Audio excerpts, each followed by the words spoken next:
Tonight, on Closer Look, attempting to thaw out from a devastating ice storm that had much of Simcoe County in the dark, residents are still today dealing with an aftermath that could take weeks to see life return to normal. BarrieToday reporter Kevin Lamb was in the middle of it all this past weekend and joins us tonight from Barrie. Kevin, have you ever seen anything like this, and what was it like in your area? The damage is widespread across the city. In older parts of town with much larger trees, many a century old or more, they've been devastated. At my home, which is a newer neighborhood, there's little to no damage, but many parts of the city have been hit pretty hard. Now, as a reporter, Kevin, what's it like to cover something of this magnitude that affects so many people? Well, it's heartbreaking to see so many large, beautiful trees destroyed in such a short time. And it's quite a dangerous situation with people walking around looking at the damage. There are countless limbs hanging and waiting to fall, and trees as well that aren't stable. My car was almost damaged by a limb that fell beside it, and I had to be careful where I walked and parked.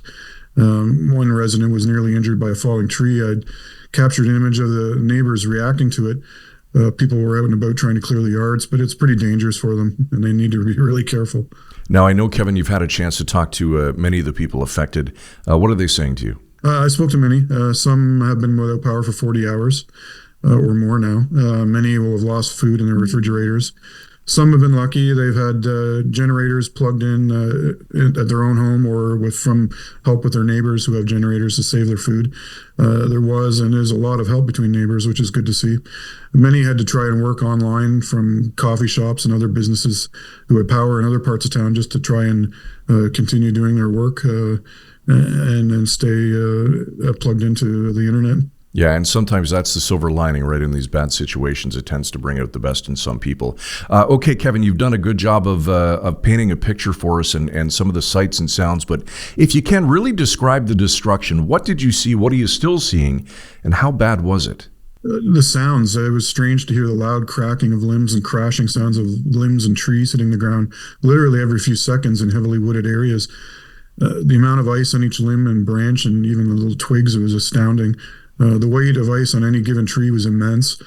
There's no wind during the worst of it, thankfully, but there would be no big trees left in the city if it was windy at the time. When the wind did arrive, heavy overnight rain with a storm had already washed the ice from the trees, so that saved most of the remaining trees in town. You mentioned the power outages. Kevin, tens of thousands were without power. What's the latest on that front now, and what are utility companies saying about full restoration to all customers? At the moment, there's a small pocket of customers without power in the downtown area of Barrie. Crews have been working nonstop and have done a great job getting the power back on. Many of the crew members, some that I spoke with, had put in at least 16-hour days trying to get people plugged in again and get life back to normal. Kevin, it's always hard to put a price on this kind of damage, and it may be too soon, but are authorities giving any kind of indication as to the extent of the damage in terms of dollars and cents? Nothing yet. It's pretty early. That's where this story will go now, trying to determine the losses as far as property damage and just the population of trees in the city. All right, there's reporter Kevin Lamb from BarrieToday reporting tonight on the devastation in Simcoe County following this weekend's ice storm. That's all for a Closer Look tonight for all of us at Village Media. Thanks for watching.